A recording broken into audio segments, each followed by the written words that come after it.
Well, just one more game to go, Ethan Chislett, just after the 33rd anniversary of Wimbledon beating Liverpool at Wembley for the FA Cup. We've got a Liverpool side coming to Plough Lane, the fans will be back in. What does it mean to you? It's obviously a special moment for me, obviously not playing in front of fans for so long and not playing in front of the Wimbledon fans ever. So it's a momentous occasion for me, and it's one I'm really looking forward to, as I'm sure all the boys are. Been training this week, we've been looking sharp and just going over a few things.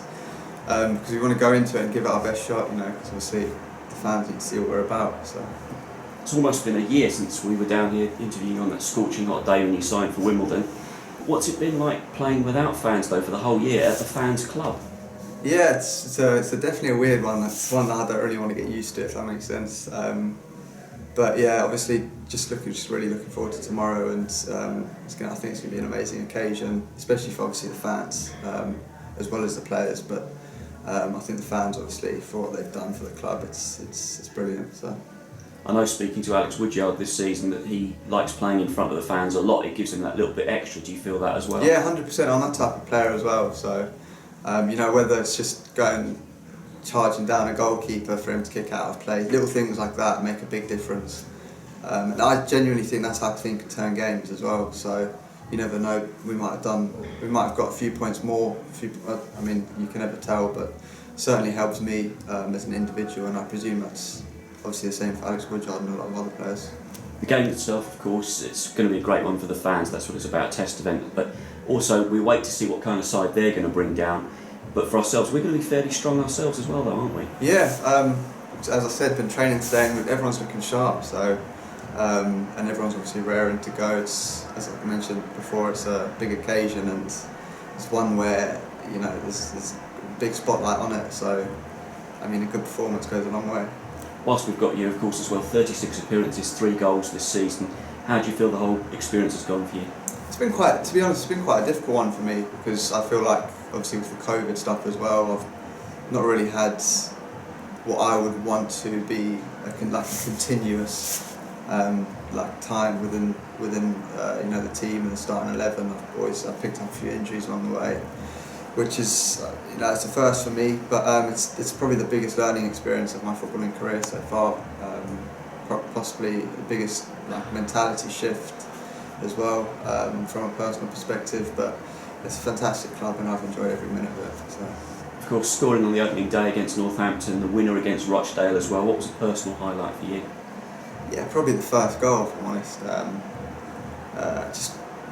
It was just all kind of a bit surreal how it happened so quickly, and obviously being mentioned that Sky Sports thing was obviously very nice. So, for me personally, I think that's probably the one that stands out for me. The Rochdale one's obviously lovely because it's 3 points, and that obviously went a long way.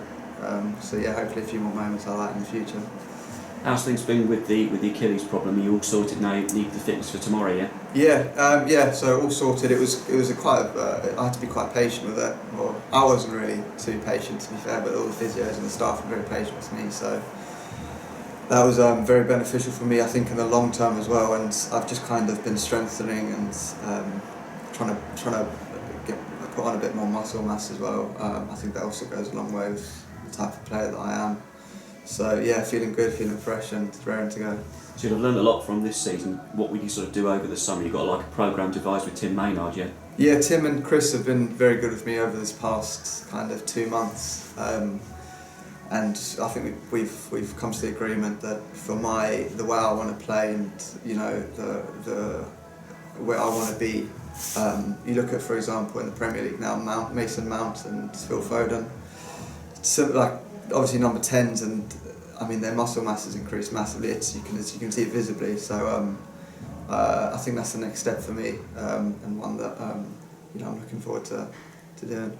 You've got a great working relationship with Robbo as well, of course, now as head coach. How much are you looking forward to going into that next season? His plans, and also yourself going forward with him. Obviously buzzing with Robbo at the moment, and I'm sure all the boys are. Just because he's so passionate, as well as obviously his footballing intelligence and his footballing brain. I think the passion he has for the club and for the fans is spectacular. So I believe if you're that passionate for it, like obviously comparing him, Jurgen Klopp obviously very, very passionate, and that transfers to his players. I think the same's happened with Robbo, and yeah, he's been brilliant since he's come in. So you're going to get a taste of it tomorrow night against Liverpool. How much are you looking forward to perhaps getting more full houses next season? Yes, yeah, fantastic. Obviously, I'm a Liverpool fan as well, so yeah, it'll be quite a cool event for myself. But yeah, again, I don't want to spend another season without fans. If that makes sense. It just feels a bit odd. So and it doesn't really feel like football, if I'm honest. So yeah, just obviously raring to go. Good to hear, Ethan. Good catching up with you.